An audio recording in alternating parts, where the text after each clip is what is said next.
গোপাল দাদুর ঠেলাগাড়ির মৃদু লণ্ঠনের আলোয় জায়গাটা ঝলমল করছে। দাদুর আসল নাম আব্দুল জলিল, কিন্তু এলাকার সবাই তাকে ফুচকা চাচা বলে ডাকে। আরিফ নামের একটি ছেলে হতাশ মুখে এসে দাঁড়ায়। আরিফ ক্লান্ত স্বরে, আসসালামু আলাইকুম চাচা। আজ শুধু ঝাল, অনেক ঝাল, যা দিয়ে বুকের কষ্টটা একটু কম বোঝা যায়। ফুচকা চাচা শান্ত কণ্ঠে, ওয়ালাইকুম আসসালাম বাবা। কি হয়েছে তোমার? সিয়ারার নূর কুই গেল? তোমার তো কিছুদিন আগে চাকরির ইন্টারভিউ ছিল, তাই না বাবা? আরিফ মাথা নিচু করে, আর বইলেন না চাচা, সব মিছা কথা। ইন্টারভিউতে টিকি নাই, তার উপর কাল এলাকার এক পরিচিত লোকরে টাকা ধার দিছিলাম ব্যবসা করার জন্য। আজ শুনলাম সে নাকি রাতেই পালাইছে। আমার সব শেষ চাচা, কপালটাই খারাপ আমার। ফুচকা চাচা ফুচকার খোলে পুর ভরতে ভরতে, কপাল খারাপ না মনের জোর কম? যেই মানুষের মনে ভরসা নাই তারে শয়তান ঠকাইবই। শুনো, আজ তোমার লাইগা একটা বিশেষ ফুচকা বানামু। ফুচকা চাচা তার ঠেলাগাড়ির গোপন ড্রয়ার থেকে একটা ছোট মাটির পাত্র বের করলেন। পাত্রের ঢাকনা খুলতেই হালকা গোলাপি আভা দেখা গেল। পাত্রে একটা বিশেষ মিশ্রণ রাখা। তিনি একটা ফুচকার খুলে সেই মিশ্রণ থেকে সামান্য পরিমাণে হাতে নিলেন এবং আলুর পুরের উপর দিলেন। আরিফ অবাক হয়ে, চাচা এইটা কি? কি দিলেন আলুর মধ্যে? রং তো মনে হইতেছে। ফুচকা চাচা চোখে রহস্যের হাসি, হারে না বাবা, এইটা হইল ইয়াকিনের দানা। এই জিনিসটা খাইলেই মনের ভেতরের সব থেকে বড় ভরসা আর বিশ্বাসটা জাগিয়ে ওঠে। এইডা আল্লাহর প্রতি ভরসা না, এইডা নিজের ওপর ভরসা। আজ তুমি একটা বড় কইরা মনের ইচ্ছা করো। আরিফ সন্দেহ নিয়ে, ইচ্ছা? ঠিক আছে। সে ফুচকাটা মুখে দিল। ঝাল টক মিষ্টির এক চরম অনুভূতি। তার মনে হল সারা বিশ্বের শক্তি তার মুঠোয় চলে এসেছে। আমি চাই যেন কাল সকালে পালাইয়া যাওয়া সেই লোকটা ধরা পড়ে আর আমার সব টাকা ফেরত আসে। আরিফ চলে গেল। পরদিন সকালে তার পাওনাদার ধরা পড়ল এবং টাকা ফেরত এলো। আরিফ নিশ্চিত হল এটা ফুচকার জাদু। প্রথম দিন টাকা ফিরে পাওয়ার পর আরিফ ছুটে ফুচকা চাচার কাছে এসেছে। তার চোখে এখন নতুন স্বপ্ন। চাচা, আমারে বাঁচাইছেন আলহামদুলিল্লাহ। আজ আবার দ্বিতীয় ইচ্ছা তাক পূরণের পালা। আমি চাই যেন আমারে সেই ইন্টারভিউটা আবার দেওয়ার সুযোগ দেওয়া হয়। কালকে রাইতের মধ্যে যেন তাদের কাছ থেকে ফোন আসে।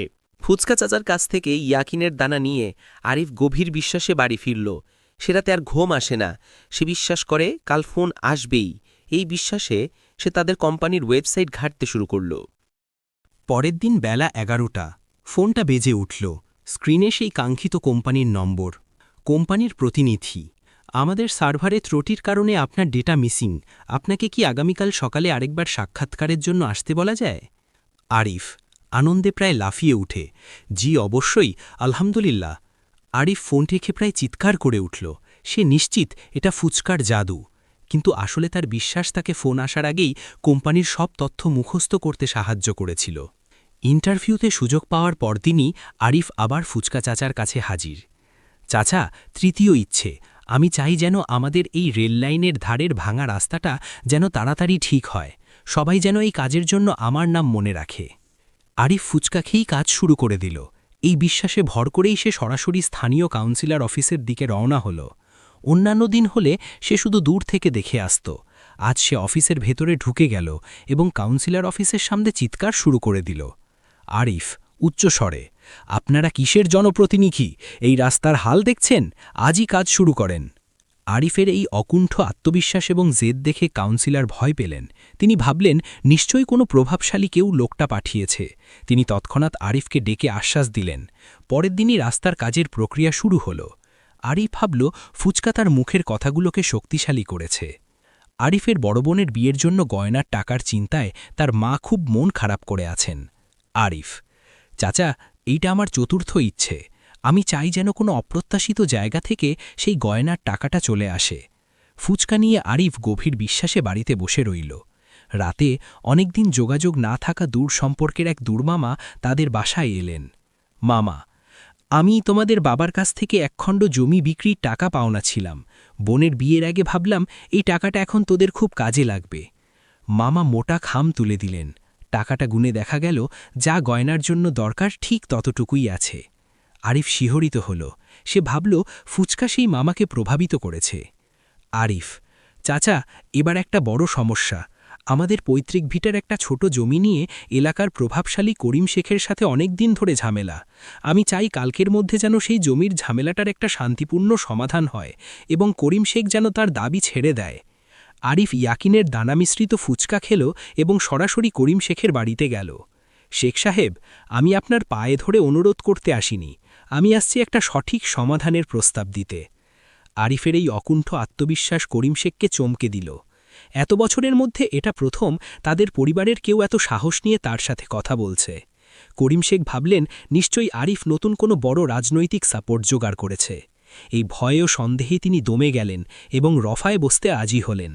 আরিফ ভাবল ফুচকা করিম শেখের মন ঘুরিয়ে দিয়েছে।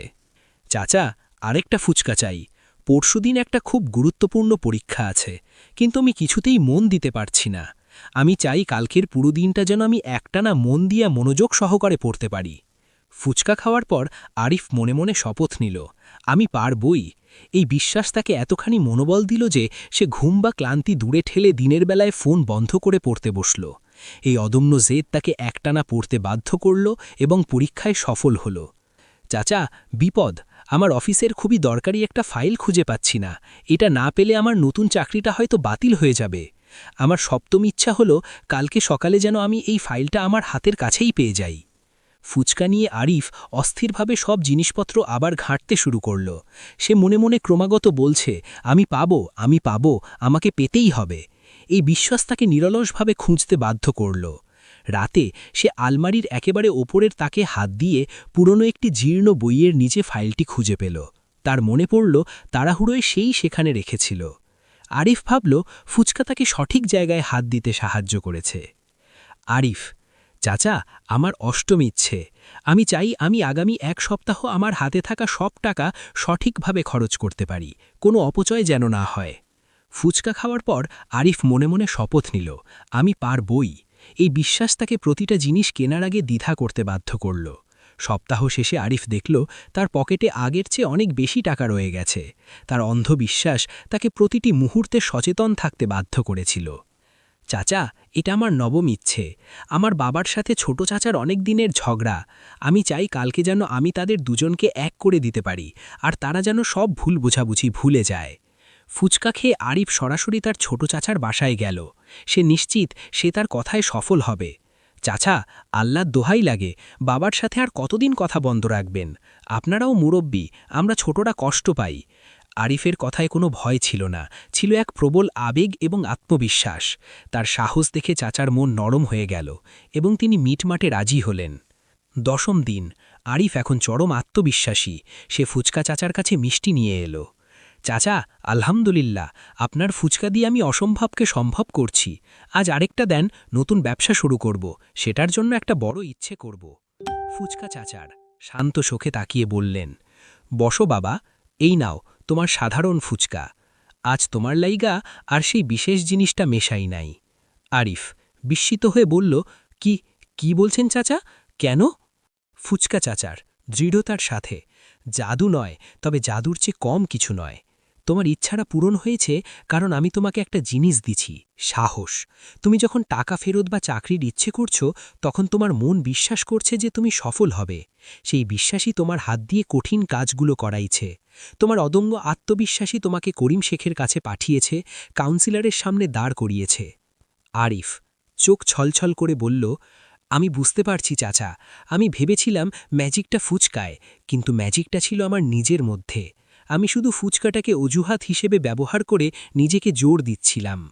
ফুচকা চাচা স্নেহভরা হাসি দিয়ে বললেন, এটাই সত্যি বাবা, এখন তোমার আর কোনো ইয়াকিনের দানার দরকার নেই। এখন তুমি এই সাধারণ ফুচকা খাও।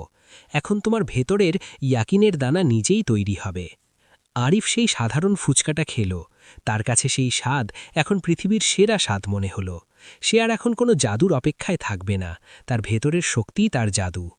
আরিফ হাসি মুখে, চাচা, দোয়া চাই, আজ থেকে আমার ফুচকার নাম হবে ভরসা ফুচকা, আর আমি কথা দিলাম আমি আর কখনো নিজের উপর ভরসা হারাবো না। আসসালামু আলাইকুম। আরিফ উজ্জ্বল মুখে পুকুর পাড়ের অন্ধকার থেকে আলোর দিকে হেঁটে গেল। ফুচকা চাচা তৃপ্তি নিয়ে বাসনপত্র ধুতে শুরু করলেন। তিনি জানেন তার জীবনের সেরা ফুচকা তিনি আজ আরিফকে খাইয়েছেন।